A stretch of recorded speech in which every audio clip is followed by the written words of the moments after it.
How you doing there? Welcome back to Babble on Talmud. Today we're studying Daf Lamed, Daf 30, I think. Why not? I think we're studying Daf 30. We'll see. Once I start, I'll definitely be able to tell if I'm on the right Daf or not. So let's go with 30. Today we're studying Daf Lamed, Daf 30 of Shechita Chullin. Friends, it's Erev Shabbos. I have not only this Daf to record, I have another one to record before Shabbos. So therefore, I'm in a little bit of a rush. I don't have any slides prepared, so my apologies for that. It's still going to be an amazing daf, but we'll just have to kind of do an overview of the daf without kind of organized slides. So the first part of the daf, we are going to wrap up our discussion from yesterday about Ein l'shchita ela levasof versus yesh l'shchita mitchila ve'ad sof, machlokes, Rish Lakish, and Rabbi Yochanan, respectively. After that, we will get to a very interesting machlokes between Rav and Shmuel pertaining to shchita in multiple locations on the neck. It's going to be an interesting question about if you make multiple slices on the neck and if that is a kosher shchita. That will ultimately lead into the next Mishnah, which is somewhat related also to the previous sugya about slicing in multiple places on the neck, but also generally what would be considered a proper slice. We are going to be getting into, of course, we have the checklist of 5 psulim when it comes to shchita. Today, from the checklist, we are going to discuss drasa, pressing down into the neck, versus slicing back and forth. That is going to be the Mishnah that comes up. We are going to discuss chalada, borrowing. And I think that's probably probably those two, let's say. Yeah, but so those are going to come up today. So important stuff here. Friends, let's jump into Daf Lamed, Daf 30 of Shechita Chullin. Let's do it. Friends, we begin on Daf Lamed, Daf 30 of Shechita Chullin, 6 lines, 6 lines into the Daf. Mosiv Rav Idi Bar Oven asked the following question. Remember, we are on the topic of, I kind of stopped a little bit in the middle, because if we don't stop where we stopped, we got to keep going for a little bit. So, we are mid machlokes between Rish Lakish and Rabbi Yochanan. Rish Lakish says, Ein l'shchita ela levasof, that it's when the shechita is complete, that's also when it is considered to have begun. It begins at the end of the shechita. Whereas Rabbi Yochanan says that the shechita begins at the first slice and continues until the slicing is complete. Now, based on that, we have a question related to Korban Pesach. Siv Rav Idi Bar Oven. Rav Idi Bar Oven asks the following question: Uva moed l'shmo poter shelo l'shmo chayev. It's a little bit of a tricky nugget over here, because we're first also going to work a little bit with a Gemara with a suggestion that doesn't make sense. We're going to switch it to a suggestion that makes more sense. Anyway, it's a little bit tricky. It has to do with Moser Pesach Karev Shlamim. A little bit tricky. Anyways, there's a Mishnah in Masechta Psachim. Let me chop a shtickle water. There's a Mishnah in Masechta Psachim in Perek Tamid Nishchat, and the Mishnah says, and I'm going to explain it the way that the Gemara initially Hava Aminas, the way that the Gemara initially assumes, which is that you have a fellow and he sets aside a sheep that this sheep is going to be the Korban Pesach. The sheep then flies the coop. The sheep gets lost. So he says, okay, what can I do? So he sets aside a different sheep as his Korban Pesach and offers the replacement instead, and then he finds the original sheep. So he found his original Korban Pesach. Okay, let me point out another halacha. The pasuk says, "Lo sizbach hachometz dam zivchi." Do not slaughter the Korban Pesach. But lo sishchat, I think al chometz dam zivchi. Do I have the pasuk over here?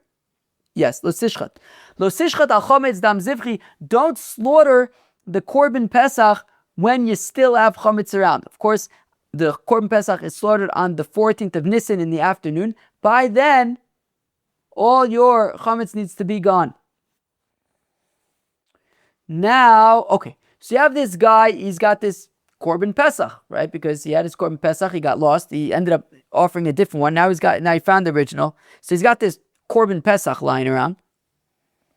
Additionally, he didn't get rid of his chametz. And now it's Chol HaMoed. And he's got this Korban Pesach, and he slaughters it on Chol HaMoed, and he's got chametz around. So the question is he chayiv for lo sishchat al chametz dam zivchi? So we say, well, let's see, what do we say? We say, uva moed, so on Chol HaMoed, lishmo potter. If he were to slaughter this Korban Pesach as a Korban Pesach, well, it's a puzzle Korban Pesach, because Korban Pesach was already on it was already on Erev Pesach. So it's a puzzle Korban Pesach.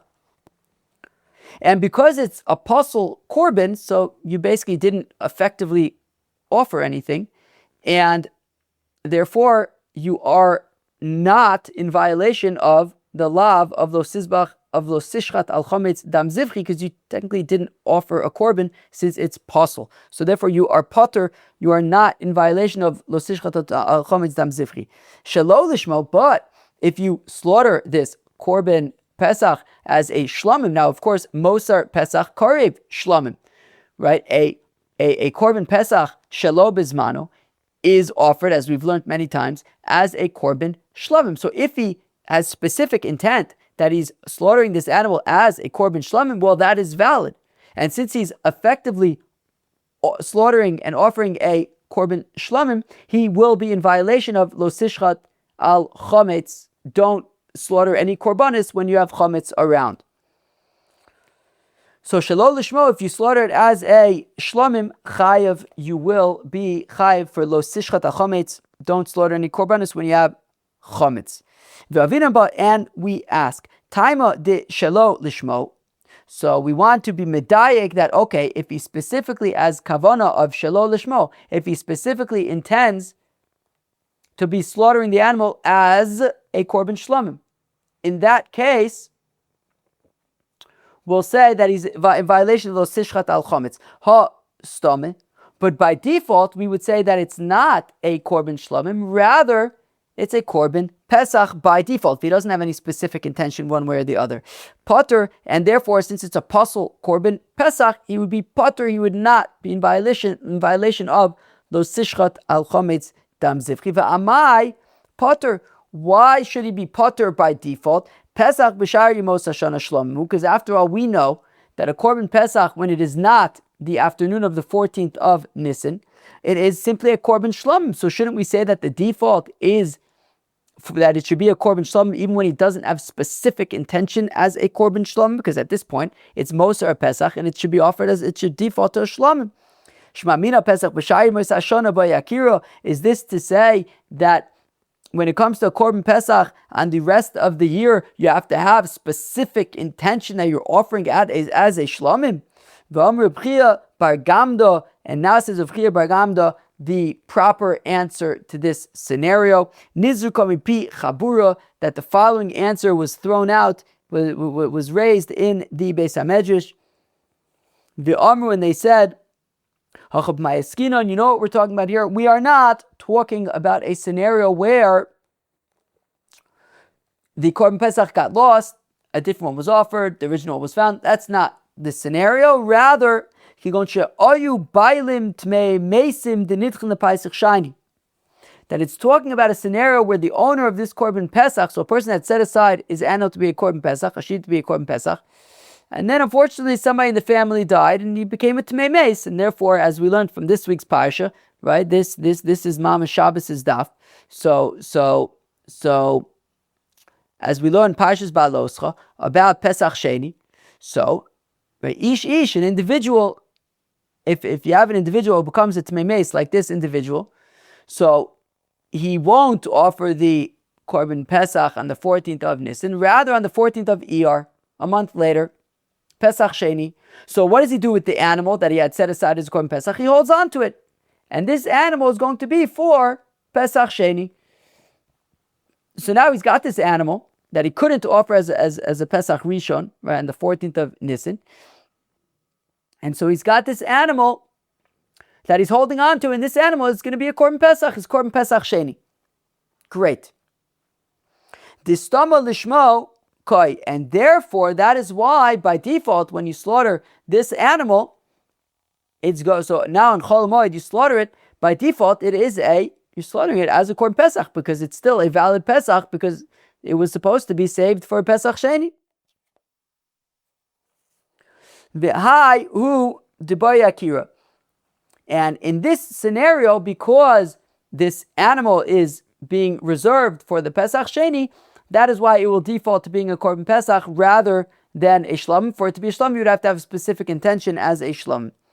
Ha'acher lo by akira, but otherwise, if this is not the scenario, if we're not talking about somebody who needs to hold the Pesach for Pesach Sheni, so that, right, the Korban Pesach for Pesach Sheni, well then we would say Mosar Pesach Karev Shlomim. We would say it defaults to a Shlomim, and the default kavanah would be for a Shlomim. If you have no kavanah at all, it would default to be a Shlomim. Now, to tie this in to our machlokes between Rish Lakish and Rabbi Yochanan about Rish Lakish who says Ein l'shchita ela levasof, and Rabbi Yochanan who says Yeshno l'shchita mitchila v'ad sof. Here we go. So you have this Korban Pesach, right? You have the person set aside an animal, sheep to be a Korban Pesach. He then became Tmei Meis, and he's reserving this Korban Pesach for Pesach Sheni. So it continues to be a Korban Pesach. Right, and he's holding on to it, and then he's going to offer it finally on Pesach Sheni. So now,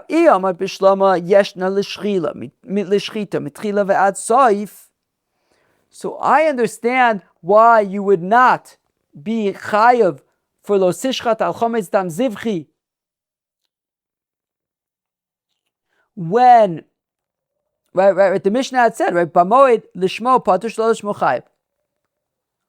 So we had said, we had said from there that by default, when slaughtering, so we're talking about a scenario where the owner became tamei. So you have this Korban Pesach that is being kept for Pesach Sheni, but now he slaughters that on Chol HaMoed. So say if it's slaughtered on Chol HaMoed, by default, he's slaughtering it as a Korban Pesach.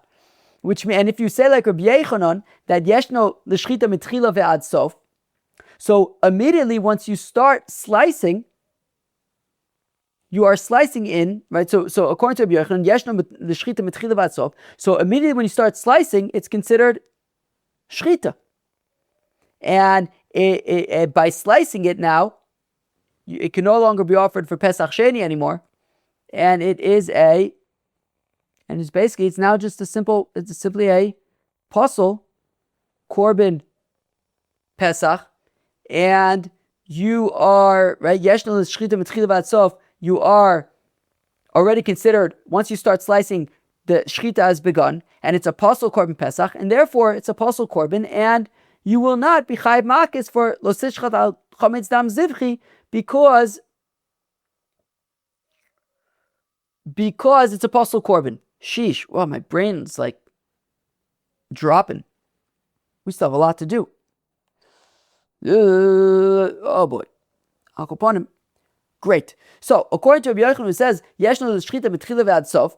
So once you start slicing, effectively the Korban Pesach now becomes a puzzle Korban, and therefore that's why you're potter for l'sishchat al chometz dam zivchi, because it's simply a puzzle Korban. You're not doing anything. So I can understand why the Mishnah in Masechta Pesachim says that during Chol HaMoed you'd be potter for l'sishchat dam zivchi, because once you start slicing, immediately it becomes a puzzle Korban. Now here's the thing though. Right, so if Solei mitchila shchita, right, so we said it becomes part from the beginning of the shchita, fine. Eli Omar, but if you say like Rish Lakish, ein l'shchita el basof, but if you say that the shchita really only happens at the end, which means that once you start slicing this animal on Pesach, and you start slicing through the neck, at that point it's not yet shchita, and at that point it becomes a puzzle Korban Pesach. So if it becomes puzzle at that point, you can't offer it for Pesach Sheni anymore. You're mid slaughtering it. So then, it should immediately switch to no longer being a Pesach, but at this point, it should become a Shlomim. right? Once you start slaughtering it, clearly you can't offer it as a korban pesach anymore. So you say, okay, well, if it's not a pesach, it's a shlamim. And because you're still mid shechita, and Rish Lakish says ein shechita ela levasof, that it's only considered a shechita at the end of at the conclusion of the shechita. So at the time that the animal transfers from being a korban pesach to being a korban shlamim, you're not yet considered to have shechted it. And by the time you're considered to have shechted it, it should already be a shlamim at that point. It's already transferred to be switched to being a shlamim. And offering a shlamim on Chol HaMoed would be a valid korban, in which case you should be in violation of Lo Tishcha Lachometz Dam Zivchi for slaughtering this korban pesach on Chol HaMoed. That's the shaila against Rish Lakish. That the Mishnah in Masechta Pesachim says that if you slaughter this korban pesach that you were reserving for Pesach Sheni, if you slaughter this korban pesach on Chol HaMoed, the Mishnah in Masechta Pesachim says that you will not be in violation of Lo Tishcha Lachometz Dam Zivchi. However, if you say like Rish Lakish that Ein L'Shchita Ela Livasof, by that time it should have already become a korban shlamim, and you should be chayiv because it should be a valid korban. So, okay, with the shachad beipurta, once you start slicing a shtickle, idchile mi pesach, it's no longer a valid korban pesach that can be used for Pesach Sheni because you've now started cutting it up, and therefore idach ki shachit shlamim ka shachit. Therefore, it should transfer immediately to defaulting to be a korban shlamim, and therefore it should be a valid korban. You should be chayiv for Lo Tishcha Lachometz Dam Zivchi. Amar le Abaye. So says Abaye.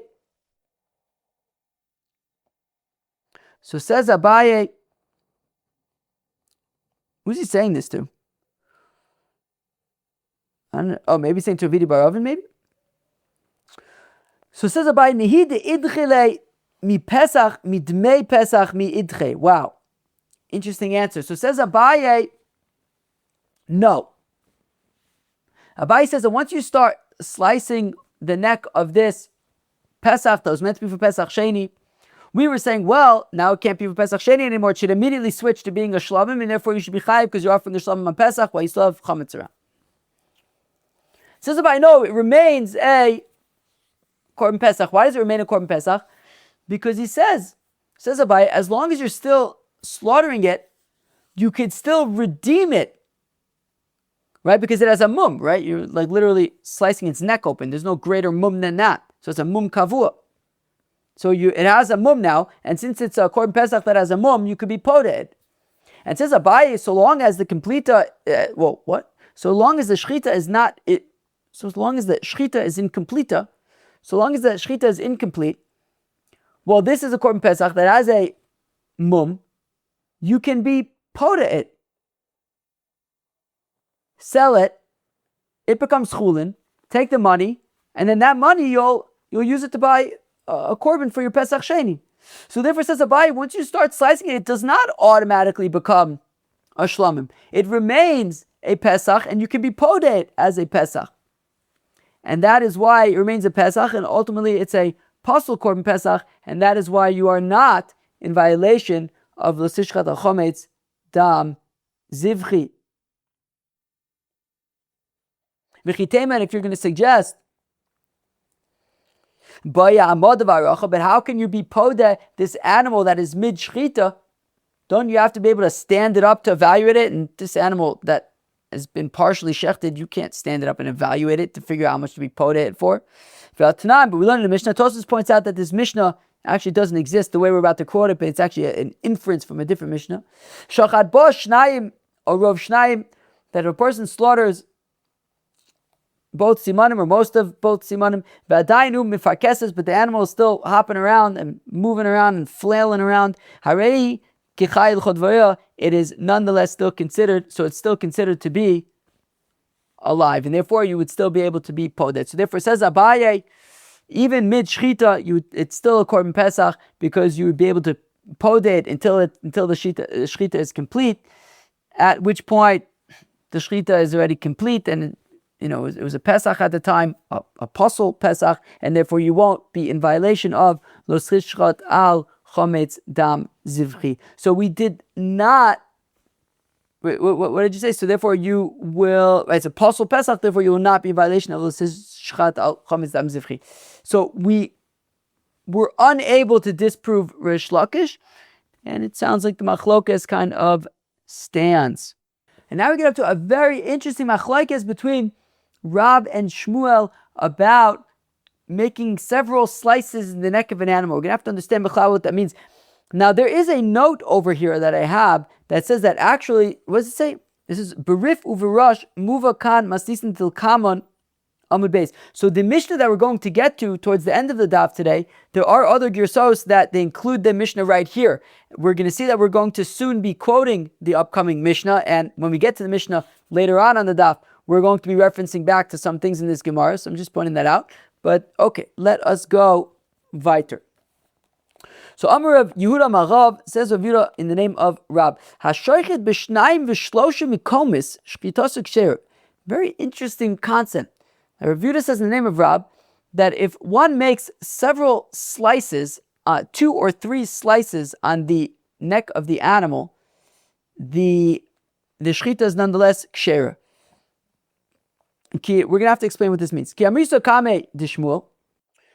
Because of course, Rav Yehuda initially was a Talmud of Rab, and when Rab passed away, Rav Yehuda went to study with Shmuel in Nardo. So Amalisa Shmuel says to me, "Ba'inan shchita miforaz vileka." We need a nice, clean, wide, open slice. Friends, what are we talking about? So Rav Yehuda says in the name of Rab that you can slaughter in 2, you can make slices in 2 or 3 places of the neck. Shmuel says, no, you need one nice, clean, big slice. What's going on here? First of all, what's the deal with these 2 or 3? Why are you making 2 or 3 slices? What are these slices? So if we look at Rashi, so Rashi says, 3 lines from the bottom of Rashi, says, B'shnayim v'shloshim mekomis, shechatach kan, you made 1 slice, v'chaz v'ischel lishchot lemato, lemala, you made another slice below, maybe another slice above. You made 3 slices in the neck. Tosfos says, I don't, what's the deal with 3 slices? What's going on here? If none of the 3 slices are slice enough to be a proper shechita, or large enough to be a proper shechita, so then there's no shechita. If you're making 3 little nicks in the neck, obviously it's going to be part. Why are we saying it's kosher? And if if you have, let's say, 2 smaller cuts, but then you have 1 big cut, so why is Shmuel saying that this is not it's not a shechita miforas, it's not a big slice? It is a big slice. You made 1 proper kosher big slice, and it's a kosher shechita. So I don't understand. If there are 3 small slices that are not significant enough to be a shechita, I don't understand why Rav would say it's kosher. And if one of the slices is big enough, well, I don't understand why Shmuel is saying we don't have a nice big slice. You do have a big slice, so what's the problem? So Tosfos gives a few answers. One answer given at the end of Tosfos is the Rabbeinu Chananel, who says that what it could mean is that you slice through, let's say in one place, you slice through a row of the esophagus, and in a different location on the neck, you slice through the trachea. And like this, you slice through a majority of both of the simanim, and they were in 2 different places. Tosfos points out that, okay, but that's 2 places. Rav says it could be 2 or 3. Well, what's going to be a third? In Tosfos quotes the She'iltos the Rab Achai Gon, which is an interesting shita. He says what it can mean is that, of course, the trachea and the esophagus are round. They're kind of, what's that called? Like a tubular. So anyways, so you can kind of slice around it, right? So if you kind of make 1 slice going up and 1 slice going across and then 1 slice going down again. So either you make 2 or 3 slices going around it and you kind of get row of the trachea. You do that for the esophagus as well. Anyways, Tosfos' answer though is this. It is talking about where you have 1 big major slice. So you have 2 smaller slices that are not shechita slices, but then you have the big one. You have the big slice. And Rav says that works. So you have 2 smaller slices and 1 big proper slice that's rov and it's kosher. What's Shmuel's problem with that? Why does he say it's not shechita mifora'as? right? That's his language, right? Yeah. Shmuel says it's not Shechita Meforas. Why not? It's one big slice. I'll tell you why not. On Daf Ches, on Daf 8, we had discussed a scenario, if you remember, where there was a red hot knife and you're slicing through the neck. And we said it's a kosher shechita because it's the blade that's going to be slicing through the neck, and the slicing is going to happen before the heat as an opportunity to burn. And then we asked, but what about as it's slicing in, the red hot knife is going to be burning the sides of the tubes of the simanim? We say no. As you slice through the simanim, they open right up. There's tension on the simanim, and as you slice through them, they kind of like open up like a V. And therefore, the red hot knife won't actually be touching the simanim anymore because they're going to open up like a V. And therefore, when you're making one big cut in the neck, well, there's a lot of tension on the simanim, and as you slice them open, as you make one big slice, it'll open right up as a V. But if you make two smaller cuts, you're already kind of weakening the tension on the simanim such that when you then make that big cut, it's not going to be miforat, wide open. It's not going to be a wide open V like it would have been if there weren't other slices. So Rav says nish geferlich. Rav says that if you make multiple slices on the neck, nonetheless it's a kosher, right? As long as you have one big slice, it's a right, that's going to render it a kosher shechita, right? A row of the simanim, it's kosher. Shmuel doesn't like it because he says since you made those other smaller slices, it hampers the ability for that big slice to really be a big slice. Let's start again. If a person slaughters in 2 or 3 locations on the neck, the shechita is ksher, and as Tosfos points out, one of those 3 is going to have to be a big one. Says Rav Yehuda that when he went to study, after Rav passed away, he went to study with Shmuel. Shmuel says, the problem with that scenario is that you don't have a big wide open slash. And even Rish Lakish also agrees with the notion that you need one big slash. The Omar Reb Shimon ben Lakish, minayin l'shchita shehi meforas. How do we know that shchita needs to be a big, clear, wide open slice? Shenemar, as the pasuk says, there's a pasuk from the Haftarah on Tisha B'Av Shachris. The pasuk says, Chetz shachut Lishonam Mima Diber, that their tongues are like twisted arrows, they speak deceit. That was not Pasha times in Yerushalayim and in Eretz Yisrael. The pasuk says, however, for our purposes, the pasuk says Chetz shachut, that shechita is like a chetz, is straight like an arrow. And therefore it has to be one big, clear, and clean slice. Most of Rabbi Elazar, however, Rabbi Elazar has a kasha on Shmuel. Shmuel says it needs to be shechita meforas, and also Rish Lakish.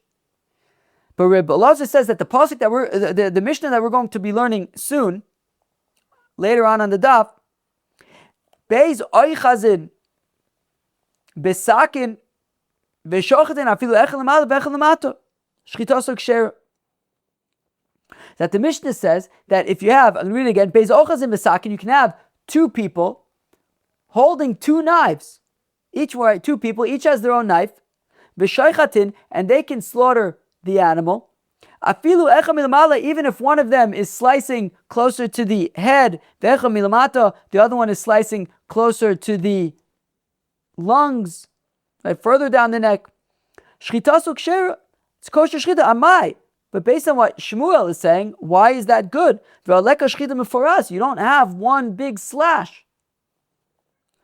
So Amalei Rabbi Yirmiyah, Rabbi Yirmiyah says to Rabbi Elazar, Mishnah Seinu, that Mishnah that you just quoted, it's not like you explained that it is not talking about where you have two people, each with their own knife, and they're making separate slashes at separate parts of the neck. Mishnasenu besakin echot v'shnei bnei udam. It's talking about one knife being handled by two individuals.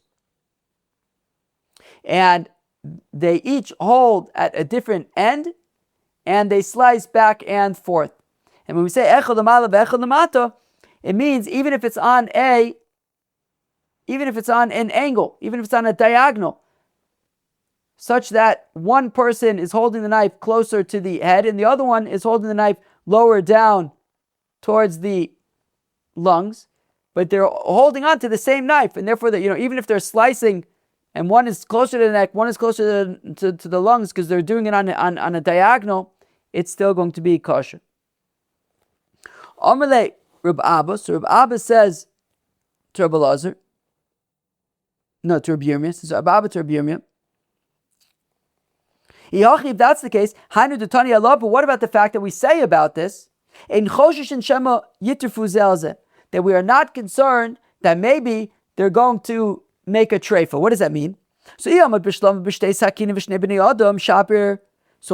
understand what this means. If you have two people and each is holding a knife, and each is slicing to a separate part of the neck, so in that scenario, I can understand what the concern is. What's the concern? I might think, each one might be relying on the other one to do the shechita properly. Neither one is going to slice properly through the neck, because each one is thinking that the other one's going to do the proper shechita, and in the end, neither one's going to do the proper shechita. But no, we aren't concerned about that. Kamash malan de'ein choshishin. So we say, no, that isn't a concern. And if you have these, so we're saying that we're not concerned that they're going to make it a treifa. And we explained that makes sense if you have two people and each have their own knife. We're saying it's a kosher shechita, and we're not concerned that each one's going to think that the other one's doing the majority, the proper shechita, and it'll lead to treifa. It's not a concern. But if it's like Rabbi Yirmiyah explained, that it's talking about one knife that's being held v'shnei bnei adam, and you have two people holding on either side of the knife, and they're slicing back and forth. But if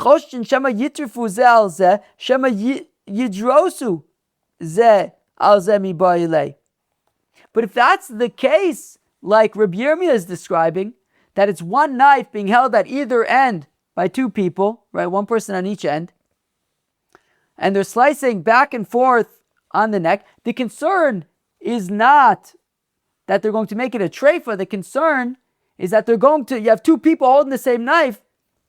We should be concerned not about a treifa, but drasa, that they're going to press down. You have two people holding the same knife, applying pressure, they're going to press downwards on the neck. And that would be drasa. That's one of the 5 psulim. So Amalei Rav Oven.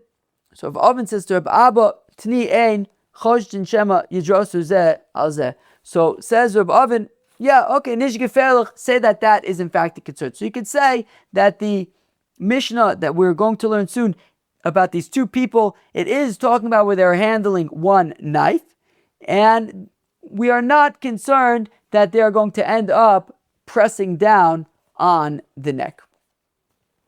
Master Rabbi Oven asks, Nacha Kasha. Rabbi Oven says, here's a question for Shmuel.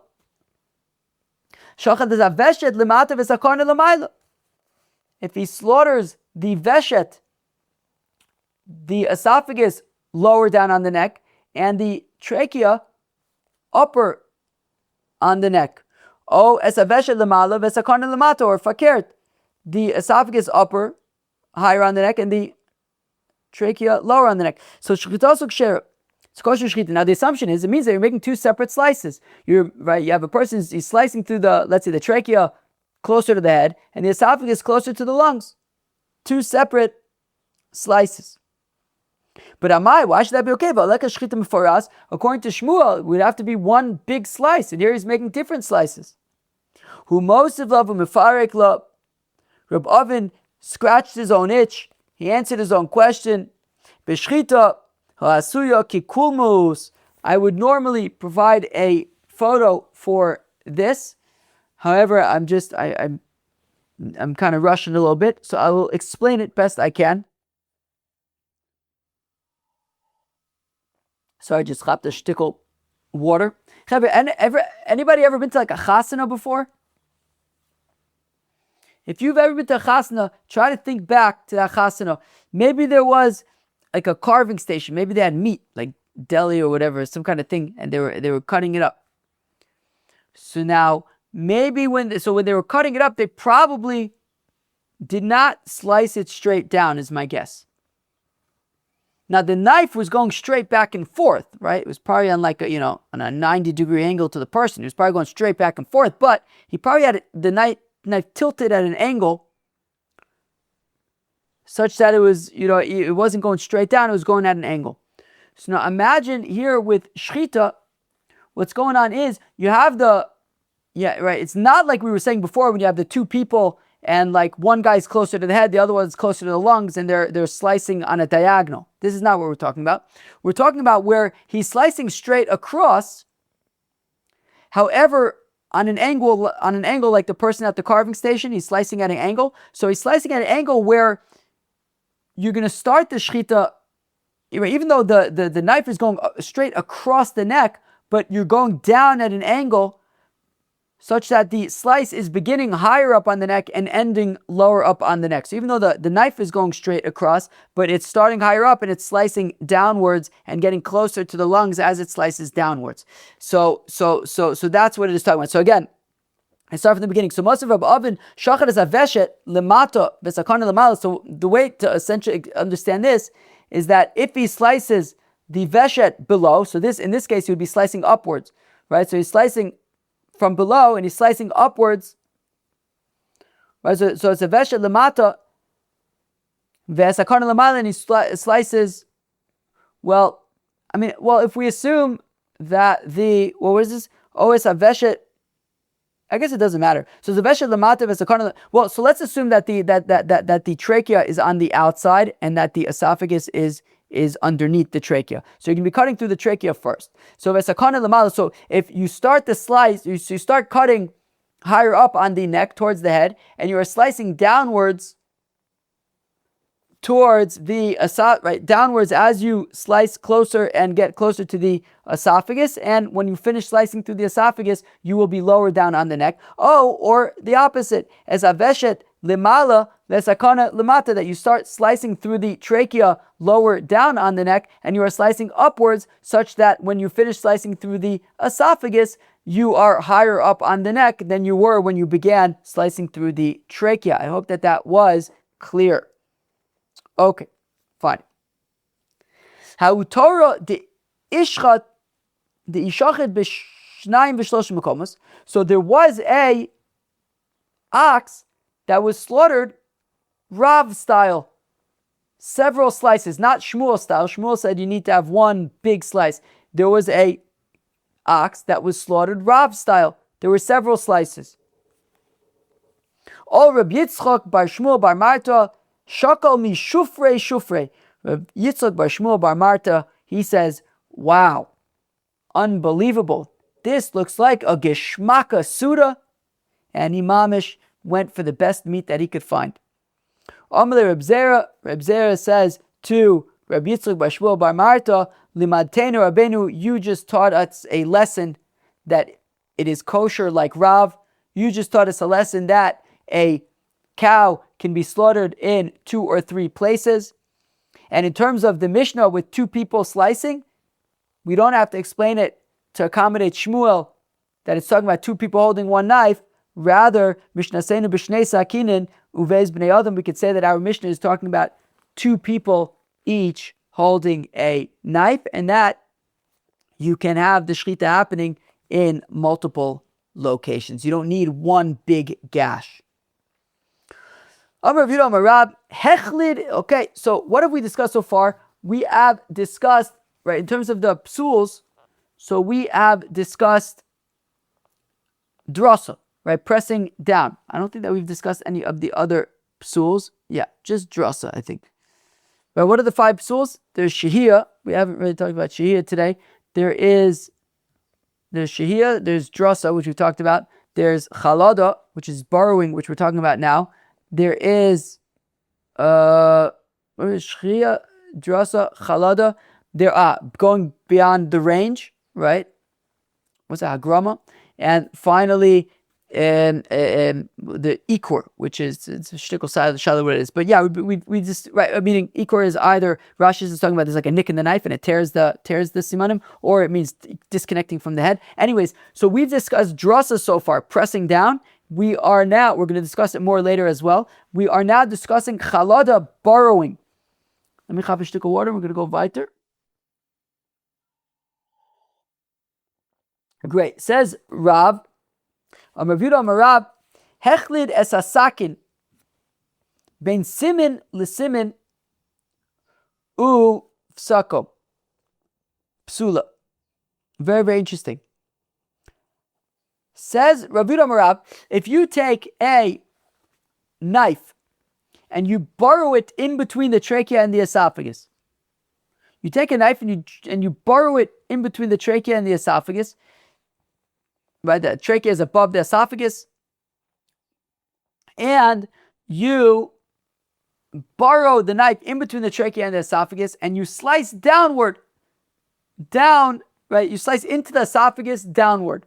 So so you slice down into the esophagus. You basically do a proper shechita on the esophagus, but you had initially borrowed in between the esophagus and the trachea. You then slice downward on the esophagus. You then pull out the knife, and you go and now you slice through the trachea as well. So I'm Rav Rav Hechlid es hasakin. If you borrowed the knife, bein simin the simin between the trachea and the esophagus, ufasco, and you then slice downward into the esophagus, you shech the esophagus, and then you pull it out and go back for the trachea. Psula, it's borrowing, it's chaloda. Tachas or, but if you borrow the knife underneath the skin, so you don't cut into the trachea and the esophagus yet. So you don't slice down into the skin, right? Normally, you would slice through the skin and through the simanim. Here, you kind of burrowed into the skin, kind of shoved the knife between, underneath the skin, and now the knife is underneath the skin, but you haven't yet started slicing the simanim, and now you start slicing downward. So you didn't burrow into the simanim, you just burrowed underneath the skin.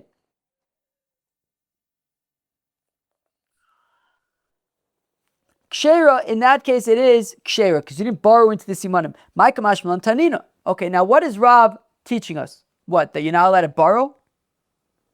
This is actually a mishnah that we're going to learn on, I believe, Monday, right? Because this stuff is Shabbos, Daf Lamed Aleph is Sunday, Daf Lamed Beis will be Monday.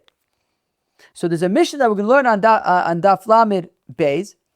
O she'ehechlid es hasakin tachas asheni ufsako. Says the Mishnah, if you slice through the trachea, and now you don't continue into the esophagus, instead you pull out the knife and you burrow under the esophagus and start slicing upwards. So the Mishnah there is talking about burrowing. Slightly different than we described. We described you burrow the knife in between the trachea and esophagus, slice down into the esophagus, pull it out, and now slice down into the trachea. Here it's talking about where you slice down into the trachea, pulled out the knife, and now burrowed underneath the esophagus and start slicing upward.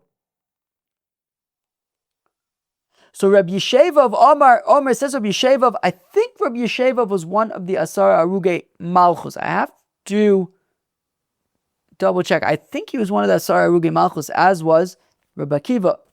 So Rabbi Yeshev of Omer Nevela. So Rabbi Yeshev says this is Chalada. It's borrowing. It's a Nevela. Rabbi Akiva Omer Treifa. Rabbi Akiva says it's a Treifa. So the question is, what's Rav teaching us? Borrowing? We know borrowing from the Mishnah on Daf Lamed Beis that we just quoted. Well, Imi Masnisin, if we only had the Mishnah of Amina, I would think, remember, the Mishnah is talking about where you slice down into the trachea, you then pulled out the knife and burrowed underneath the esophagus and started slicing upward, which is messed up. Shechita is a downward slice. You're burrowing under the esophagus and starting to slice upward, that's messed up. And therefore, I can understand why, so if the Mishnah is saying that that's chalada, that's borrowing, that's a problem, okay, fine. It's also very, very messed up. You're not shechting downwards like shechita normally, you're slicing upward. But in our scenario, where you borrow between the trachea and the esophagus and then slice downward into the esophagus, which is the correct way to slice, you're doing the slicing in the manner that slicing is supposed to be sliced, downward. Maybe that could be okay. Kamashlan, it's not okay because you're borrowing in between the esophagus and the trachea. Now, we had said earlier, Tachas or Kshera, Rav had said that if you borrow the knife underneath the skin and then slice downward into the simanim, it's Kshera. The Rav Amri Tachas or Eni Yodea. But I guess by the either by the Besmedrash, maybe it means Dafka by the Besmedrash of Rav. It either means by the Besmedrash of Rav or, no, I have a feeling it means the Besmedrash of Rav. The Taka weren't sure. The Taka weren't sure what happens in that case if you borrow underneath the skin. Ibarlu Levei Rav the Amri Tachas or Eni Yodea Tachas Matlis Ma'u. Okay, so now if we just said that they're not sure about under the skin, so you haven't borrowed into the simanim, but you borrowed underneath the skin, and we just said that we're not that we're not sure what the halacha is there. Maybe it's a problem. Okay, what if you didn't borrow under the skin? What if you wrapped a kerchief around the neck of the animal and put the knife in between the kerchief? You didn't even borrow into the skin. You just put a knife between the animal and the kerchief, and then you start slicing. Now, the knife is being covered by the kerchief, by the cloth that you put there. So would that be considered a kind of borrowing, like borrowing in between the animal and the cloth? What if the wool was like very matted and you put the knife underneath the wool, but again, you didn't borrow into the skin or anything, just underneath the wool? Teku. We say teku. And Rashi says, teku de isura l'chumra. Whenever you have a teku by an isura, by isur ve'eter, is it a kosher shechita or not, we have to be machmir. And therefore, when it comes to these scenarios of borrowing, whether you borrowed under the skin, whether you borrowed under a kerchief, whether you borrowed under other matted wool, we have to be machmir and say that the shechita is psula. But Rav Papa asks, "Echlid b'miut simanim mau teku." The Papa says, "What if he borrows only a mute?" We say teku again. We're machmir. We're not sure. There's a big machlekes Rashi and Tosfos of what this means. I'm going to leave you in suspense for a second while I take a shluck of water.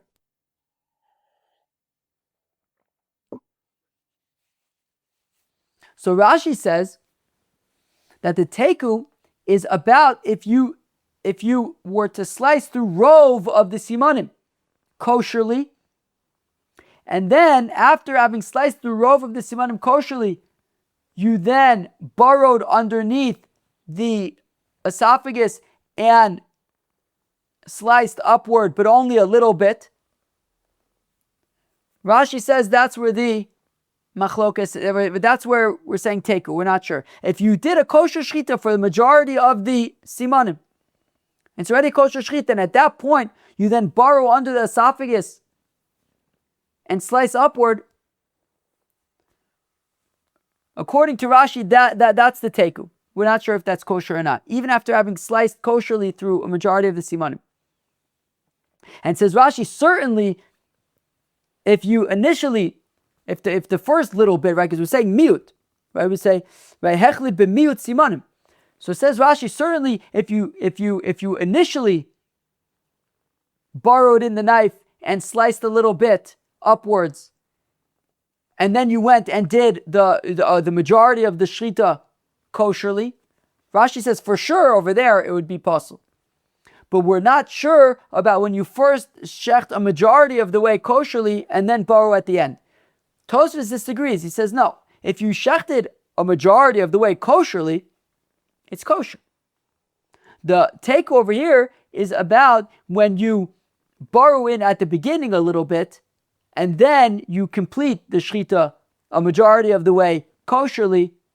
That's where we're saying teku according to Tosfos, according to Rabbeinu Tam.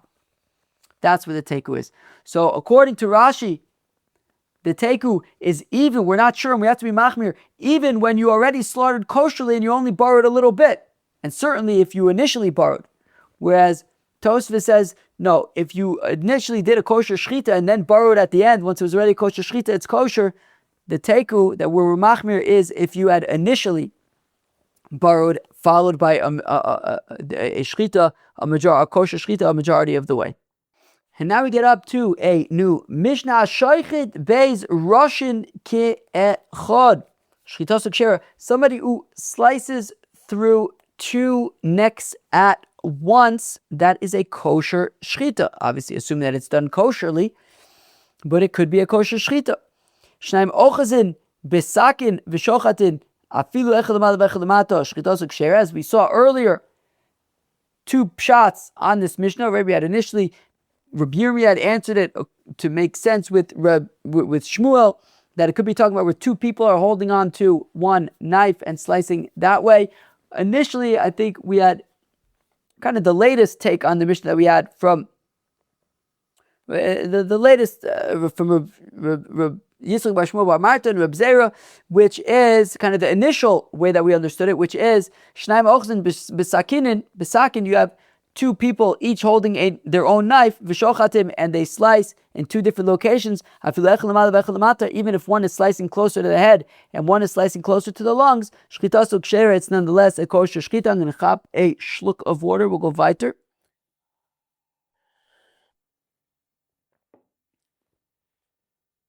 This is drasa.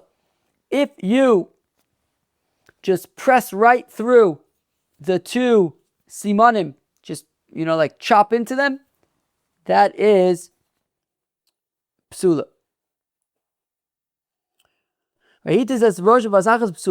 Now,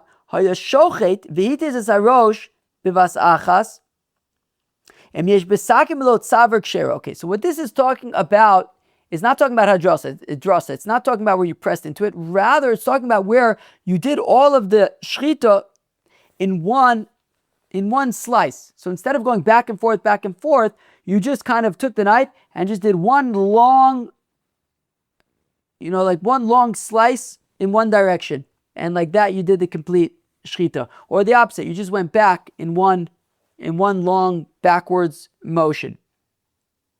So we say, right, so again, you did it all in one motion. So the Gemara is going to ask, we're going to only get to it tomorrow.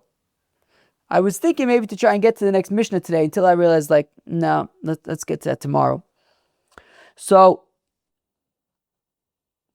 what this means, I'll explain now essentially what the maskana of the Gemara is going to be tomorrow, which is that as long as the knife is large enough that, so let's say you are slicing, one long forward slice away from your body. So as long as once you complete the slice, the amount of knife that is beyond the neck of the animal is equal to the size of the neck of the animal. Essentially, if we're talking about slicing through one neck, essentially, as long as the knife is twice the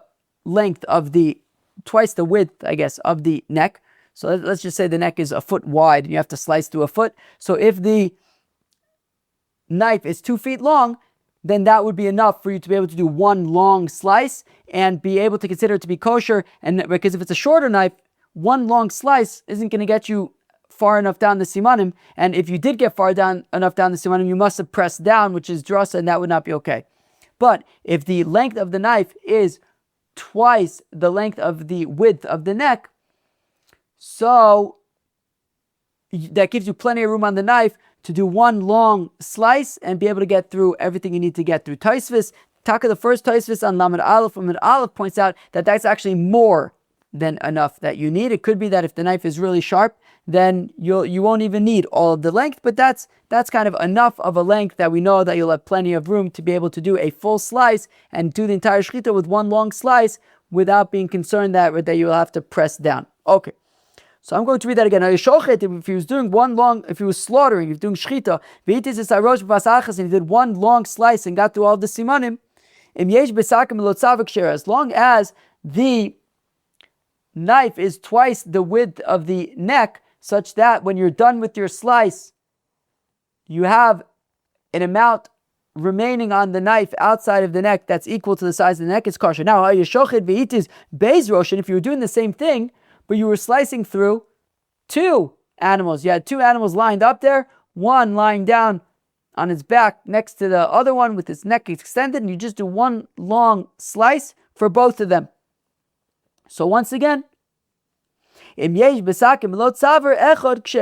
again, as long as the knife is long enough that once you're done slicing through both necks, there is enough of the amount of knife that is extended past the necks is equal to the width of one of the necks. That means that there would have been enough wiggle room for you, right? Enough room for you to be able to slice properly through both necks and have it be a proper shechita. When we say that you need to have a long knife like this, is in order to allow you to do the shechita in one long motion, whether it is one long motion away from you or one long motion towards you. Aval, right, extending or the opposite of extending. Aval im holich ve'hevi, but if you're going back and forth, afilu kosher, afilu beizmul kshera. You can even just use a scalpel. If you're going back and forth until you're done cutting through whatever you need to cut through, so then you can have a smaller knife. If you want to do one long slice, then you have to make sure that the knife is big enough to be able to accommodate for that.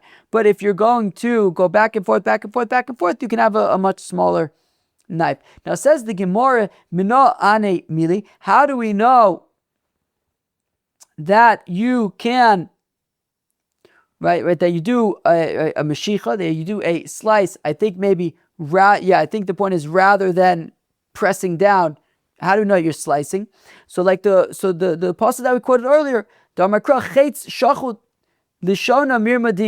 it says chetz shachut, that the shechita is like an arrow. If you shoot an arrow, as we're going to see in a minute, if you shoot an arrow, let's say, and it whizzes past the neck of a bird and shechs the neck of the bird, it will be slicing the neck of the bird. It won't be pressing down it'll be slicing past the neck of the bird, not pressing into it. Dover Tana de Rabbi Shmuel. By the way, I think we mentioned Tana de Rabbi Shmuel recently, and I was saying how, I think sometimes Tana de Rabbi Shmuel can get mixed in with Amoraim. Here we go. We have Shmuel followed by Tana de Rabbi Shmuel. V'shachat and Shechita ela u mashach. I'm sorry. V'shachat ein v'shachat ela u mashach. That when the pasuk says at the beginning of Sefer Vayikra, v'shachat is ben abakar lifnei Hashem. So v'shachat means to draw rather than to press. V'cheinu omer, and similarly it says zav shachut. It says by Shlomo HaMelech that Vayas HaMelech Shlomo Masayim Tzina zav shachut sheishmeos zav yale al atzina echos. Wait, what was the tzina? I don't remember what they were now. I don't remember. I don't think that they were shields. I don't remember what these tzinas were. But Shlomo HaMelech made these utensils made out of this pounded gold that was, kind of extended. And also, of course, we have the pasuk of chetz shachud l'shonam mirma diber. Why do we need also this pasuk of chetz shachud? If you can say zav shachud shenitva kichut, maybe zav shachut means that it was spun like a thread. So tashma chetz shachud l'shonam. So we also have the pasuk of chetz shachud l'shonam, that the shechita is like a chetz is like an arrow that extends rather than presses. Rava have a badik le gira le Reb Yonah bar Tachlifa. Rava was inspecting arrows for Reb Yonah bar Tachlifa to make sure that the arrows didn't have any nicks in them. V'shachat ba ofa bade deparach.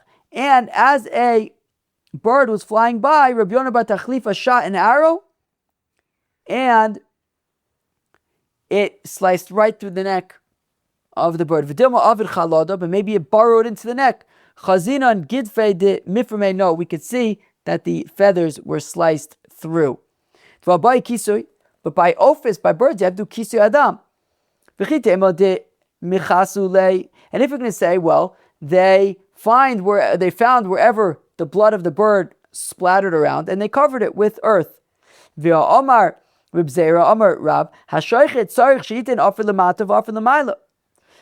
by kisei adam, it's not. You have to make sure that there is soft earth below the blood and above the blood.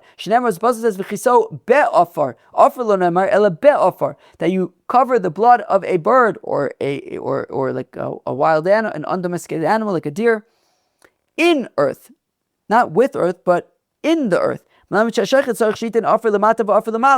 to be dirt above the blood as well as below the blood. So it's not enough that they just covered the blood. So demazmin lei la'afar dechula piska. Well, it was in some kind of valley, some kind of area, and in that area where Rava and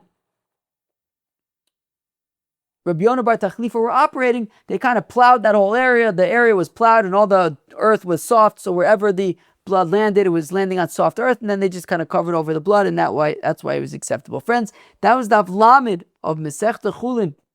On Daf Lamed of Masechta Chullin, we wrapped up the machlokes from yesterday between Rish Lakish and Rabbi Yochanan about Rish Lakish's opinion that Ein l'shchita ela levasof, and Rabbi Yochanan's opinion about Yeshna l'shchita mitchila ve'ad sof.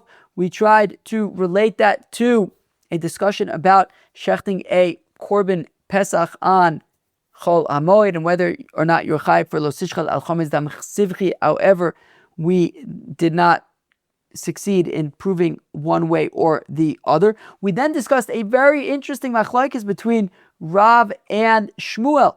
Rav said that you can make several slices in the neck of an animal. Shmuel said that the problem is that you need one big slice. Tosfos described for us what this is talking about, because if it's 3 small slices, well then it's of course there's no kosher shechita. He's talking about that there's one big slice. However, because when you have these smaller slices, it means that the bigger slice, there's not going to be enough the same amount of tension on the simanim, and you're not going to have as big of a slice that you would have had if you just had one big slice. But ultimately, we saw Rabbi Yitzchak bar Shmuel bar Marta. There was a situation where there was shechita with multiple slices, and he had no problem eating from that shechita. So that seems to be an indication that we would paskin like Rav there, seemingly. We then discussed different scenarios about chalada, borrowing. That you're not allowed to. We're going to learn more about it, I think, on Monday. But we started discussing different scenarios of borrowing, and then we got to a new Mishnah, which was describing drasa, right? That you're not allowed to press into the neck, and different ways of being able to shecht in ways that are not drasa. For example, if you have a long knife and you just have extend it in one direction, or you can have a smaller knife and kind of go back and forth. Friends, that was Daf Lamed, Daf 30 of Masechta Chullin. I hope you enjoyed. Have a great day. Catch you later. Cheers.